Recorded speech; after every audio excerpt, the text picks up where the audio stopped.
আদ্যানাথ এবং বৈদ্যনাথ চক্রবর্তী দুই শরিক। উভয়ের মধ্যে বৈদ্যনাথের অবস্থাই কিছু খারাপ। বৈদ্যনাথের বাপ মহেশচন্দ্রের বিষয় বুদ্ধি আদৌ ছিল না। তিনি দাদা শিবনাথের ওপর সম্পূর্ণ নির্ভর করিয়া থাকিতেন। শিবনাথ ভাইকে প্রচুর স্নেহবাক্য দিয়া তৎপরিবর্তে তাহার বিষয় সম্পত্তি সমস্ত আত্মসাৎ করিয়া লন। কেবল খান কতক কোম্পানির কাগজ অবশিষ্ট থাকে। জীবন সমুদ্রে সেই কাগজ কখানি বৈদ্যনাথের একমাত্র অবলম্বন। শিবনাথ বহু অনুসন্ধানে তাহার পুত্র আদ্যানাথের সহিত এক ধনীর একমাত্র কন্যার বিবাহ দিয়া বিষয় বৃদ্ধির আর একটি সুযোগ করিয়া রাখিয়াছিলেন। মহেশচন্দ্র একটি সপ্তকন্যা ভারগ্রস্ত দরিদ্র ব্রাহ্মণের প্রতি দয়া করিয়া এক পয়সা পণ না লইয়া তাহার জ্যেষ্ঠা কন্যাটির সহিত পুত্রের বিবাহ দেন। 7টি কন্যাকেই যে ঘরে লন নাই তাহার কারণ তাহার একটি মাত্র পুত্র এবং ব্রাহ্মণও সেইরূপ অনুরোধ করে নাই। তবে তাহাদের বিবাহের উদ্দেশ্যে সাধ্যাতিরিক্ত অর্থ সাহায্য করিয়াছিলেন। পিতার মৃত্যুর পর বৈদ্যনাথ তাহার কাগজ কয়খানি লইয়া সম্পূর্ণ নিশ্চিন্ত ও সন্তুষ্ট চিত্তে ছিলেন। কাজকর্মের কথা তাহার মনেও উদয় হইত না। কাজের মধ্যে তিনি গাছের ডাল কাটিয়া বসিয়া বসিয়া বহু যত্নে ছড়ি তৈরি করিতেন। রাজ্যের বালক এবং যুবকগণ তাহার নিকট ছড়ির জন্য উমেদার হইত। তিনি দান করিতেন। ইহা ছাড়া বদান্যতার উত্তেজনায় ছিপ ঘুড়ি লাটাই নির্মাণ করিতেও তাহার বিস্তর সময় যাইত, যাহাতে বহু যত্নে বহুকাল ধরিয়া চাচা ছোলার আবশ্যক। অথচ সংসারের উপকারিতা দেখিলে যাহা সে পরিমাণ পরিশ্রম ও কাল ব্যয়ের অযোগ্য, এমন একটা হাতের কাজ পাইলে তাহার উৎসাহের সীমা থাকে না। পাড়ায় যখন দলাদলি এবং চক্রান্ত লইয়া বড় বড় পবিত্র বঙ্গীয় চণ্ডীমণ্ডপ ধূমাচ্ছন্ন হইয়া উঠিতেছে, তখন বৈদ্যনাথ একটি কলম কাটা ছুরি এবং একখণ্ড গাছের ডাল লইয়া প্রাতঃকাল হইতে মধ্যাহ্ন এবং আহার ও নিদ্রার পর হইতে সায়ন্যকাল পর্যন্ত নিজের দাওয়াটিতে একাকী অতিবাহিত করিতেছেন, এমন প্রায় দেখা যাইত। ষষ্ঠীর প্রসাদে শত্রুর মুখে যথাক্রমে ছাই দিয়া বৈদ্যনাথের 2টি পুত্র ও একটি কন্যা জন্মগ্রহণ করিল। গৃহিণী মোক্ষদা সুন্দরীর অসন্তোষ প্রতিদিন বাড়িয়া উঠিতেছে। আদ্যানাথের ঘরে যেরূপ সমারোহ, বৈদ্যনাথের ঘরে কেন সেরূপ না হয়? ও বাড়ির বিন্ধ্যবাসিনীর যেমন গহনাপত্র, বেনারসি শাড়ি, কথাবার্তার ভঙ্গি এবং চাল চলনের গৌরব, মোক্ষদার যে ঠিক তেমনটা হইয়া ওঠে না। ইহা অপেক্ষা যুক্তি বিরুদ্ধ ব্যাপার আর কি হইতে পারে? অথচ একই তো পরিবার। ভাইয়ের বিষয় বঞ্চনা করিয়া লইয়া তো উহাদের এত উন্নতি। যত শোনে ততই মোক্ষদার হৃদয়ে নিজ শ্বশুরের প্রতি এবং শ্বশুরের একমাত্র পুত্রের প্রতি অশ্রদ্ধা ও অবজ্ঞা আর ধরে না। নিজ গৃহের কিছুই তাহার ভালো লাগে না। সকলই অসুবিধা এবং মানহানিজনক। শয়নের খাটটা মৃতদেহ বহনেরও যোগ্য নয়। যাহার 7 কুলে কেহ নাই, এমন একটা অনাথ চামচিকে শাবকও এই জীর্ণ প্রাচীরে বাস করিতে চাহে না, এবং গৃহসজ্জা দেখিলে ব্রহ্মচারী পরমহংসের চক্ষেও জল আসে। এ সকল অত্যুক্তির প্রতিবাদ করা পুরুষের ন্যায় কাপুরুষ জাতির পক্ষে অসম্ভব। সুতরাং বৈদ্যনাথ বাহিরের দাওয়ায় বসিয়া দ্বিগুণ মনোযোগের সহিত ছড়ি চাচিতে প্রবৃত্ত হইলেন। কিন্তু মৌনব্রত বিপদের একমাত্র পরিতারণ নহে। একদিন স্বামীর শিল্পকার্যে বাধা দিয়া গৃহিণী তাহাকে অন্তঃপুরে আহ্বান করিয়া আনিতেন। অত্যন্ত গম্ভীরভাবে অন্যদিকে চাহিয়া বলিতেন, গোয়ালার দুধ বন্ধ করিয়া দাও। বৈদ্যনাথ কিয়ৎক্ষণ স্তব্ধ থাকিয়া নম্রভাবে বলিতেন, দুধটা বন্ধ করিলে কি চলিবে? ছেলেরা খাইবে কি? গৃহিণী উত্তর করিতেন, আমানি। আবার কোনদিন ইহার বিপরীত ভাব দেখা যাইত। গৃহিণী বৈদ্যনাথকে ডাকিয়া বলিতেন, আমি জানি না, যা করিতে হয় তুমি করো। বৈদ্যনাথ ম্লান মুখে জিজ্ঞাসা করিতেন, কি করিতে হইবে? স্ত্রী বলিতেন, এ মাসের মতো বাজার করিয়া আনো বলিয়া এমন একটা ফর্দ দিতেন যাহাতে একটা রাজসযজ্ঞ সমারোহের সহিত সম্পন্ন হইতে পারিত।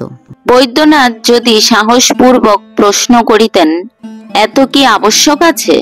উত্তর শুনিতেন, তবে ছেলেগুলো না খাইতে পাইয়া মরুক এবং আমিও যাই, তাহা হইলে তুমি একলা বসিয়া খুব সস্তায় সংসার চালাইতে পারিবে। এইরূপ ক্রমে ক্রমে বৈদ্যনাথ বুঝিতে পারিলেন, ছড়ি চাচিয়া আর চলে না, একটা কিছু উপায় করা চাই। চাকরি করা অথবা ব্যবসা করা বৈদ্যনাথের পক্ষে দুরাশা। অতএব কুবেরের ভাণ্ডারে প্রবেশ করিবার একটা সংক্ষেপ রাস্তা আবিষ্কার করা চাই। একদিন রাত্রে বিছানায় শুইয়া কাতরভাবে প্রার্থনা করিলেন, হে মা জগদম্বে, স্বপ্নে যদি একটা দুঃসাধ্য রোগের পেটেন্ট ঔষধ বলিয়া দাও, কাগজে তাহার বিজ্ঞাপন লিখিবার ভার আমি লইব। সে রাত্রে স্বপ্নে দেখিলেন, তাহার স্ত্রী তাহার প্রতি অসন্তুষ্ট হইয়া বিধবা বিবাহ করিব বলিয়া একান্ত পণ করিয়া বসিয়াছেন। অর্থাভাব সত্ত্বে উপযুক্ত গহনা কোথায় পাওয়া যাইবে বলিয়া বৈদ্যনাথ উক্ত প্রস্তাবে আপত্তি করিতেছেন। বিধবার গহনা আবশ্যক করে না বলিয়া পত্নী আপত্তি খণ্ডন করিতেছেন। তাহার কি একটা চূড়ান্ত জবাব আছে বলিয়া তাহার মনে হইতেছে, অথচ কিছুতেই মাথায় আসিতেছে না। এমন সময় নিদ্রাভঙ্গ হইয়া দেখিলেন সকাল হইয়াছে এবং কেন যে তাহার স্ত্রীর বিধবা বিবাহ হইতে পারে না তাহার সদুত্তর তৎক্ষণাৎ মনে পড়িয়া গেল এবং সেজন্য বোধ করি কিঞ্চিত দুঃখিত হইলেন। পরদিন প্রাতঃকৃত সমাপন করিয়া একাকী বসিয়া ঘড়ির লক তৈরি করিতেছেন। এমন সময় এক সন্ন্যাসী জয়ধ্বনি উচ্চারণ করিয়া দ্বারে আগত হইল। সেই মুহূর্তেই বিদ্যুতের মতো বৈদ্যনাথ ভাবী ঐশ্বর্যের উজ্জ্বল মূর্তি দেখিতে পাইলেন। সন্ন্যাসীকে প্রচুর পরিমাণে আদর অভ্যর্থনা ও আহার্য যোগাইলেন।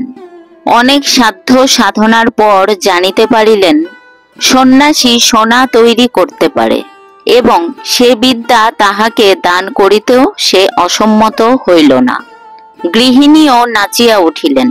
যকৃতের বিকার উপস্থিত হইলে লোকে যেমন সমস্ত হলুদ বর্ণ দেখে, তিনি সেই রূপ পৃথিবীময় সোনা দেখিতে লাগিলেন।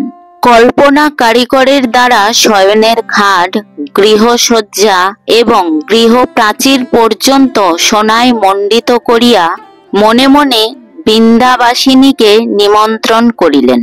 সন্ন্যাসী প্রতিদিন 2 সের করিয়া দুগ্ধ এবং 1.5 সের করিয়া মোহনভোগ খাইতে লাগিল এবং বৈদ্যনাথের কোম্পানির কাগজ দহন করিয়া অজস্র রৌপ্যরস নিশ্চিত করিয়া লইল। ছিপ ছড়ি লাটাইয়ের কাঙ্গালরা বৈদ্যনাথের রুদ্ধর দ্বারে নিষ্ফল আঘাত করিয়া চলিয়া যায়। ঘরের ছেলেগুলো যথাসময়ে খাইতে পায় না, পড়িয়া গিয়া কপাল ফুলায়, কাঁদিয়া আকাশ ফাটাইয়া দেয়।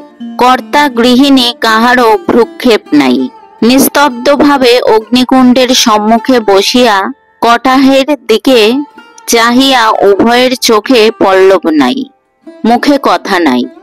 তৃষিত একাগ্র নেত্রে অবিশ্রাম অগ্নিশিখায় প্রতিবিম্ব পড়িয়া চোখের মণি যেন স্পর্শমণির গুণ প্রাপ্ত হইল।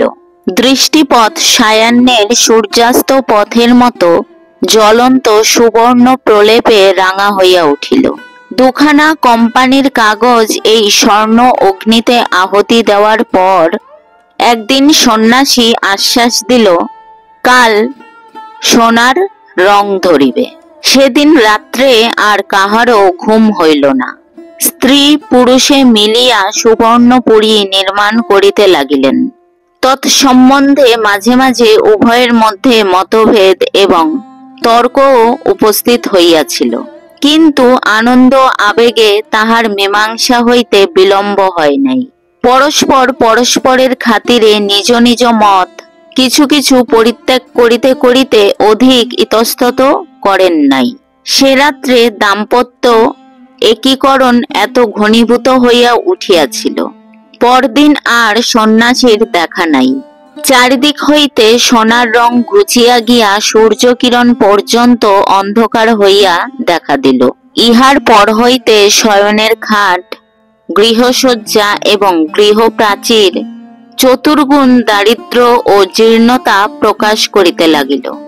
এখন হইতে গৃহকার্যে বৈদ্যনাথ কোনো একটা সামান্য মত প্রকাশ করিতে গেলে গৃহিণী তীব্র মধুর স্বরে বলেন, বুদ্ধির পরিচয় অনেক দিয়াছ, এখন কিছুদিন ক্ষান্ত থাকো। বৈদ্যনাথ একেবারে নিভিয়া যায়। মোক্ষদা এমনই একটা শ্রেষ্ঠতার ভাব ধারণ করিয়াছে, যেন এই স্বর্ণ মরীচিকায় সে নিজে এক মুহূর্তের জন্য আশ্বস্ত হয় নাই। অপরাধী বৈদ্যনাথ স্ত্রীকে কিঞ্চিত সন্তুষ্ট করিবার জন্য বিবিধ উপায় চিন্তা করিতে লাগিলেন। একদিন একটি চতুষ্কোণ মোড়কে গোপন উপহার লইয়া স্ত্রীর নিকট গিয়া প্রচুর হাস্য বিকাশপূর্বক সাতিশয় চতুরতার সহিত ঘাড় নাড়িয়া কহিলেন, কি আনিয়াছি বলো দেখি। স্ত্রী কৌতূহল গোপন করিয়া উদাসীন ভাবে কহিলেন, কেমন করিয়া বলিব, আমি তো আর জান নহি। বৈদ্যনাথ অনাবশ্যক কালব্যয় করিয়া প্রথমে দড়ির গাঁঠ অতি ধীরে ধীরে খুলিলেন, তারপর ফু দিয়া কাগজের ধোলা ঝাড়িলেন। তাহার পর অতি সাবধানে এক এক ভাঁজ করিয়া কাগজের মোড়ক খুলিয়া আর্ট স্টুডিওর রং করা দশমহাবিদ্যার ছবি বাহির করিয়া আলোর দিকে ফিরাইয়া গৃহিণীর সম্মুখে ধরিলেন।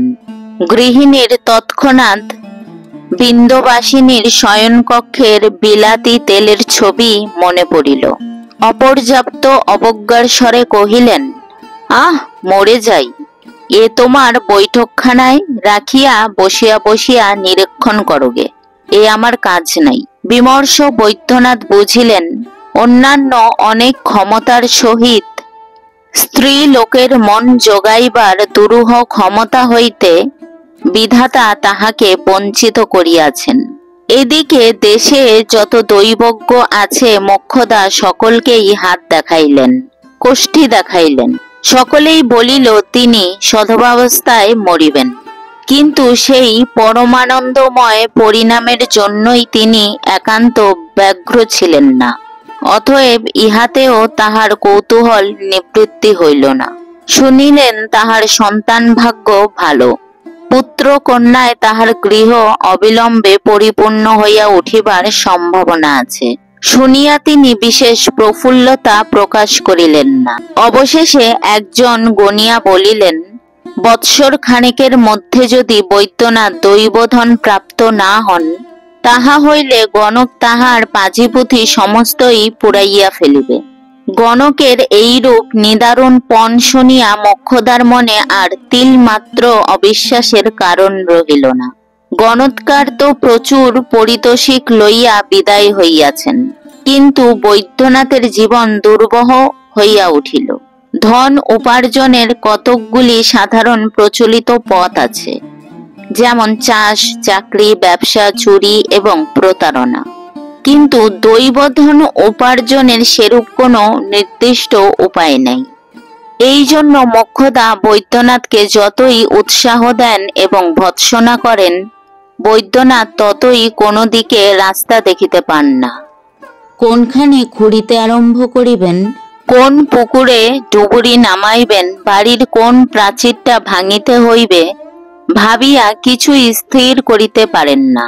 মোক্ষদা নিতান্ত বিরক্ত হইয়া স্বামীকে জানাইলেন যে পুরুষ মানুষের মাথায় যে মস্তিষ্কের পরিবর্তে এতটা গোময় থাকিতে পারে তাহা তাহার পূর্বে ধারণা ছিল না। বলিলেন, একটু নাড়িয়া চড়িয়া দেখো। হাঁ করিয়া বসিয়া থাকিলে কি আকাশ হইতে টাকা বৃষ্টি হইবে? কথাটা সঙ্গত বটে এবং বৈদ্যনাথের একান্ত ইচ্ছাও তাই। কিন্তু কোন দিকে নড়িবেন, কিসের ওপর চড়িবেন, তাহা যে কেহ বলিয়া দেয় না।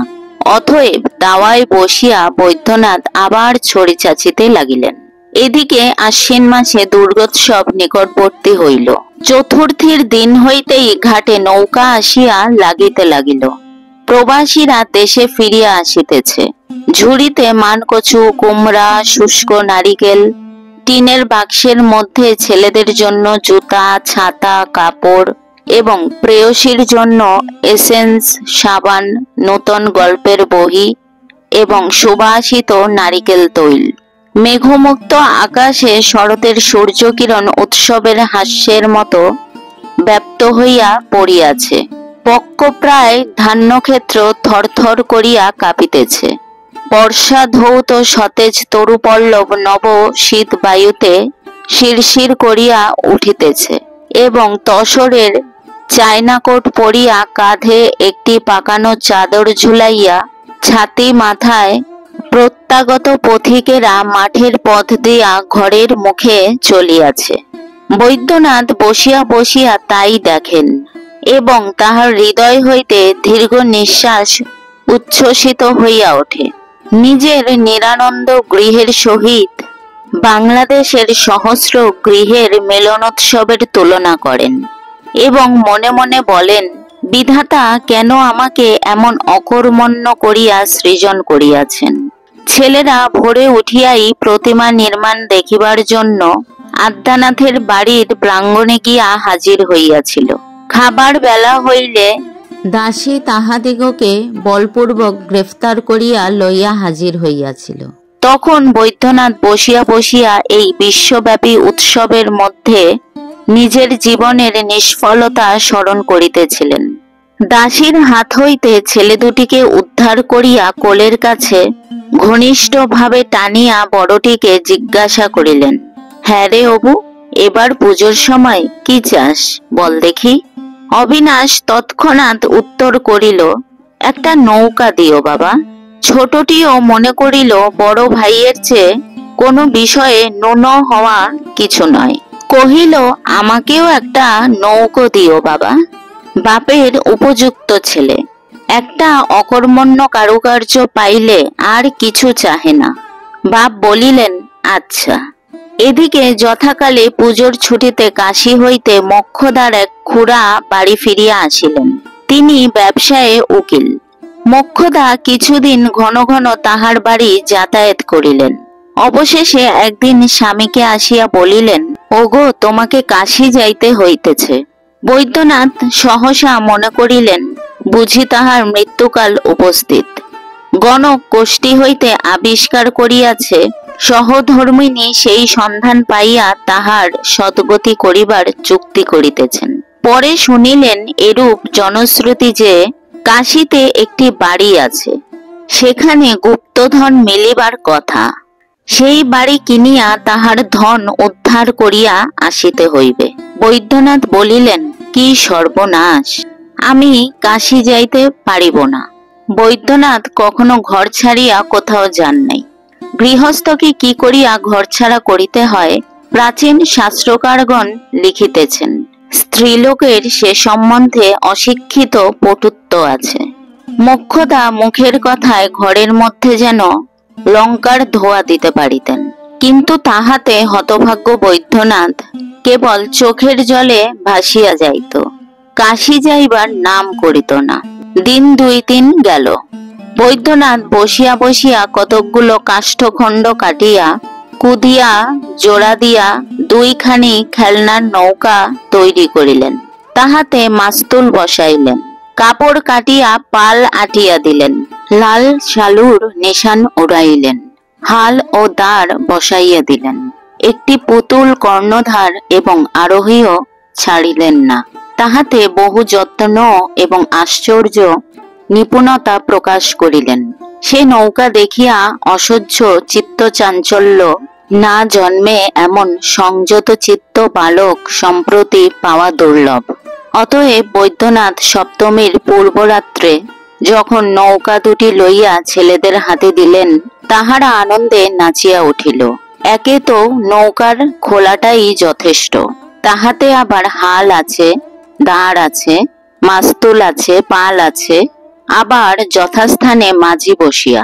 ইহাই তাহাদের সমধিক বিস্ময়ের কারণ হইল। ছেলেদের আনন্দ কলরবে আকৃষ্ট হইয়া মোক্ষদা আসিয়া দরিদ্র পিতার পূজার উপহার দেখিলেন। দেখিয়া রাগিয়া কাঁদিয়া কপালে করাঘাত করিয়া খেলনা দুটো কাড়িয়া জালনার বাইরে ছুঁড়িয়া ফেলিয়া দিলেন। সোনার হার গেল, সাটিনের জামা গেল, জরির টুপি গেল, শেষে কিনা হতভাগ্য মনুষ্য দুইখানা খেলনা দিয়া নিজের ছেলেকে প্রতারণা করিতে আসিয়াছে, তাও আবার 2 পয়সা ব্যয় নাই, নিজের হাতে নির্মাণ। ছোট ছেলে তো ঊর্ধ্বশ্বাসে কাঁদিতে লাগিল। বোকা ছেলে বলিয়া তাহাকে মোক্ষদা ঠাস করিয়া চড়াইয়া দিলেন। বড় ছেলেটি বাপের মুখের দিকে চাহিয়া নিজের দুঃখ ভুলিয়া গেল।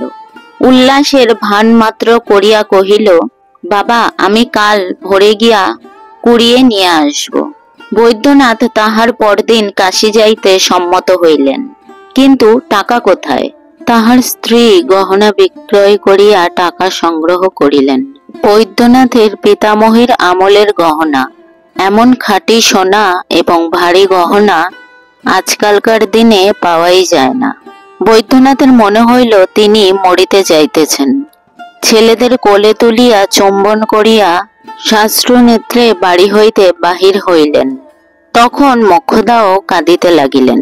কাশীর বাড়িওয়ালা বৈদ্যনাথের খুড়শ্বশুরের মক্কেল, বোধ করি সেই কারণেই বাড়ি খুব চড়া দামেই বিক্রি হইল। বৈদ্যনাথ একাকী বাড়ি দখল করিয়া বসিলেন।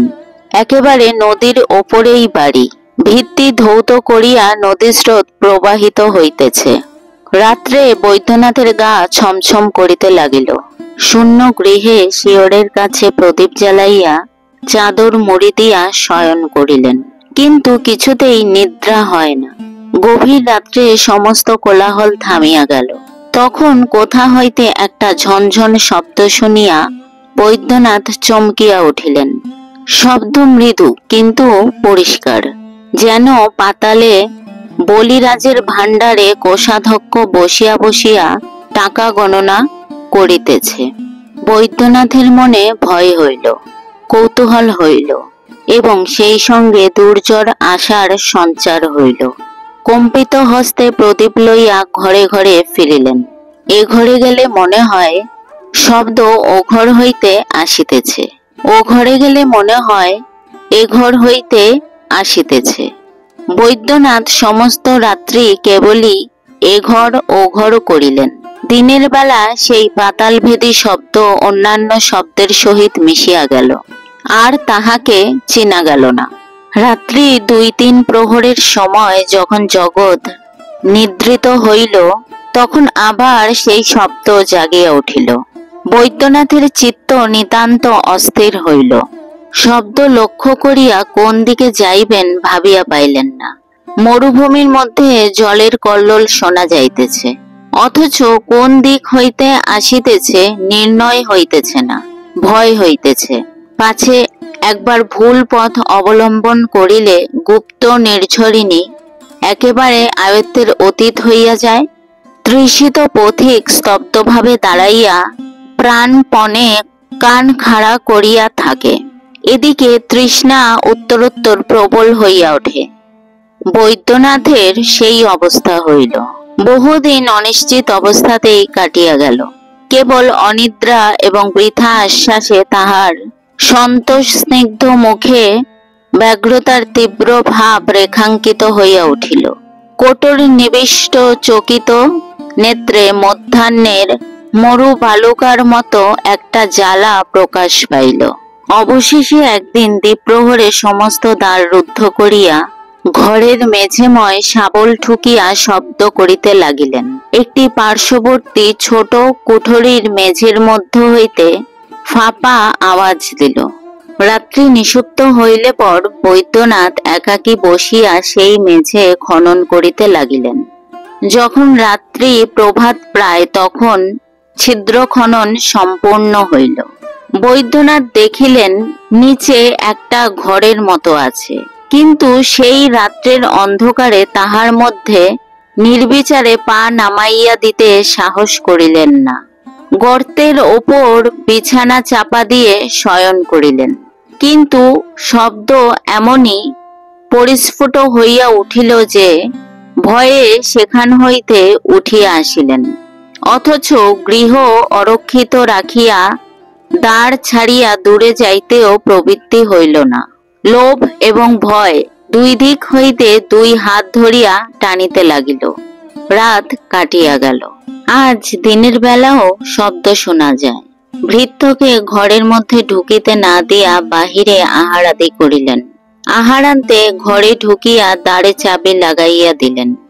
দুর্গা নাম উচ্চারণ করিয়া গহ্বর মুখ হইতে বিছানা সরাইয়া ফেলিলেন। জলের ছলছল এবং ধাতু দ্রব্যের ঠং ঠং খুব পরিষ্কার শোনা গেল। ভয়ে ভয়ে গর্তের কাছে আস্তে আস্তে মুখ লইয়া গিয়া দেখিলেন অনতি উচ্চ কক্ষের মধ্যে জলের স্রোত প্রবাহিত হইতেছে। অন্ধকারে আর বিশেষ কিছু দেখিতে পাইলেন না।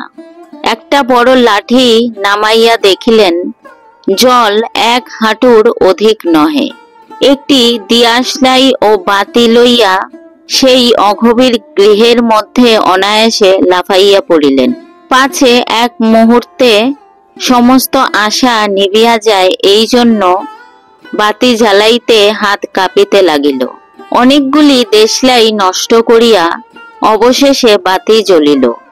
দেখিলেন একটি মোটা লোহার শিকলিতে একটি বৃহৎ তামার কলসি বাঁধা রহিয়াছে। একবার জলের স্রোত প্রবল হয় এবং শিকলি কলসির ওপর পড়িয়া শব্দ করিতে থাকে। বৈদ্যনাথ জলের ওপর ছপ ছপ শব্দ করিতে করিতে তাড়াতাড়ি সেই কলসির কাছে উপস্থিত হইলেন। গিয়া দেখিলেন কলসি শূন্য। তথাপি নিজের চক্ষুকে বিশ্বাস করিতে পারিলেন না। 2 হস্তে কলসি তুলিয়া খুব করিয়া ঝাঁকানি দিলেন। ভিতরে কিছুই নাই। উপর করিয়া ধরিলেন, কিছুই পড়িল না। দেখিলেন কলসির গলা ভাঙা, যেন এককালে একটি কলসির মুখ সম্পূর্ণ বন্ধ ছিল, কে ভাঙিয়া ফেলিয়াছে। তখন বৈদ্যনাথ জলের মধ্যে 2 হস্ত দিয়া পাগলের মতো হাতড়াইতে লাগিলেন। কর্দ মস্তরের মধ্যে হাতে কি একটা ঠেকিল। তুলিয়া দেখিলেন মরার মাথা। সেটাও একবার কানের কাছে লইয়া ঝাঁকাইলেন। ভিতরে কিছুই নাই। ছুঁড়িয়া ফেলিয়া দিলেন। অনেক খুঁজিয়া নরকঙ্কালের অস্থি ছাড়া আর কিছুই পাইলেন না। দেখিলেন নদীর দিকে দেয়ালের এক জায়গা ভাঙা, সেইখান দিয়া জল প্রবেশ করিতেছে এবং তাহার পূর্ববর্তী যে ব্যক্তির কোষ্ঠীতে দৈবধন লাভ লেখা ছিল, সেও সম্ভবত এই ছিদ্র দিয়া প্রবেশ করিয়াছিল। অবশেষে সম্পূর্ণ হতাশ হইয়া মা বলিয়া মস্ত একটা মর্মভেদী দীর্ঘ নিঃশ্বাস ফেলিলেন। প্রতিধ্বনি যেন অতীতকালের আরো অনেক হতাশ্বাস ব্যক্তির নিঃশ্বাস একত্রিত করিয়া ভীষণ গাম্ভীর্যের সহিত পাতাল হইতে স্তনিত হইয়া উঠিল। সর্বাঙ্গে জল কাদা মাখিয়া বৈদ্যনাথ ওপরে উঠিলেন। জনপূর্ণ কোলাহলময় পৃথিবী তাহার নিকটে আদ্যপান্ত মিথ্যা এবং সেই শৃঙ্খলবদ্ধ ভগ্ন ঘটের মতো শূন্যবোধ হইল। আবার যে জিনিসপত্র বাঁধিতে হইবে, টিকিট কিনিতে হইবে, গাড়ি চড়িতে হইবে, বাড়ি ফিরিতে হইবে, স্ত্রীর সহিত বাগবিতণ্ডাও করিতে হইবে, জীবন প্রতিদিন বহন করিতে হইবে, সে তাহার অসহ্য বলিয়া বোধ হইল। ইচ্ছা হইল নদীর জীর্ণ পাড়ের মতো ঝুপ করিয়া ভাঙিয়া জলে পড়িয়া যান। কিন্তু তবু সেই জিনিসপত্র বাঁধিলেন, টিকিট কিনিলেন এবং গাড়িও চড়িলেন। এবং একদিন শীতের সায়াহ্নে বাড়ির দ্বারে গিয়া উপস্থিত হইলেন। আশ্বিন মাসে শরতের প্রাতঃকালে দ্বারের কাছে বসিয়া বৈদ্যনাথ অনেক প্রবাসীকে বাড়ি ফিরিতে দেখিয়াছেন এবং দীর্ঘশ্বাসের সহিত মনে মনে এই বিদেশ হইতে দেশে ফিরিবার সুখের জন্য লালায়িত হইয়াছেন। তখন আজিকার সন্ধ্যা স্বপ্নেও অগম্য ছিল। বাড়িতে প্রবেশ করিয়া প্রাঙ্গণের কাষ্ঠাসনে নির্বোধের মতো বসিয়া রহিলেন, অন্তঃপুরে গেলেন না। সর্বপ্রথমে ঝি তাহাকে দেখিয়া আনন্দ কোলাহল বাধাইয়া দিল। ছেলেরা ছুটিয়া আসিল, গৃহিণী ডাকিয়া পাঠাইলেন। বৈদ্যনাথের যেন একটা ঘোর ভাঙিয়া গেল, আবার যেন তাহার সেই পূর্ব সংসারে জাগিয়া উঠিলেন। শুষ্ক মুখে ম্লান হাস্য লইয়া একটা ছেলেকে কোলে করিয়া একটা ছেলের হাত ধরিয়া অন্তঃপুরে প্রবেশ করিলেন। তখন ঘরে প্রদীপ জ্বালানো হইয়াছে এবং যদিও রাত হয় নাই, তথাপি শীতের সন্ধ্যা রাত্রির মতো নিস্তব্ধ হইয়া আসিয়াছে। বৈদ্যনাথ খানিকক্ষণ কিছু বলিলেন না। তারপর মৃদুস্বরে স্ত্রীকে জিজ্ঞাসা করিলেন, কেমন আছো? স্ত্রী তাহার কোনো উত্তর না দিয়া জিজ্ঞাসা করিলেন, কি হইল? বৈদ্যনাথ নিরুত্তর কপালে আঘাত করিলেন। মোক্ষদার মুখ ভারী শক্ত হইয়া উঠিল। ছেলেরা প্রকাণ্ড একটা অকল্যাণের ছায়া দেখিয়া আস্তে আস্তে উঠিয়া গেল। ঝির কাছে গিয়া বলিল, সেই নাপিতের গল্প বলো। বলিয়া বিছানায় শুইয়া পড়িল। রাত হইতে লাগিল, কিন্তু দুজনের মুখে একটি কথা নাই। বাড়ির মধ্যে কি একটা যেন ছমছম করিতে লাগিল এবং মোক্ষদার ঠোঁট দুটি ক্রমশই বজ্রের মতো আটিয়া আসিল। অনেকক্ষণ পরে মোক্ষদা কোনো কথা না বলিয়া ধীরে ধীরে শয়নগৃহের মধ্যে প্রবেশ করিলেন এবং ভিতর হইতে দ্বার রুদ্ধ করিয়া দিলেন। বৈদ্যনাথ চুপ করিয়া বাহিরে দাঁড়াইয়া রহিলেন। চৌকিদার প্রহর হাঁকিয়া গেল। শ্রান্ত পৃথিবী অকাতর নিদ্রায় মগ্ন হইয়া রহিল। আপনার আত্মীয় হইতে আরম্ভ করিয়া অনন্ত আকাশের নক্ষত্র পর্যন্ত কেহই এই লাঞ্ছিত ভগ্ন নিদ্র বৈদ্যনাথকে একটি কথা জিজ্ঞাসা করিল না। অনেক রাত্রে বোধ করি কোনো স্বপ্ন হইতে জাগিয়া বৈদ্যনাথের বড় ছেলেটি শয্যা ছাড়িয়া আস্তে আস্তে বারান্দায় আসিয়া ডাকিল, বাবা। তখন তাহার বাবা সেখানে নাই। অপেক্ষাকৃত ঊর্ধ্বকণ্ঠে রুদ্ধদ্বারের বাহির হইতে ডাকিল, বাবা, কিন্তু কোনো উত্তর পাইল না। আবার ভয়ে ভয়ে বিছানায় গিয়া শয়ন করিল। পূর্ব প্রথানুসারে ঝি সকালবেলায় তামাক সাজিয়া তাহাকে খুঁজিল, কোথাও দেখিতে পাইল না। বেলা হইলে প্রতিবেশীগণ গৃহ প্রত্যাগত বান্ধবের খোঁজ লইতে আসিল, কিন্তু বৈদ্যনাথের সহিত সাক্ষাৎ হইল না।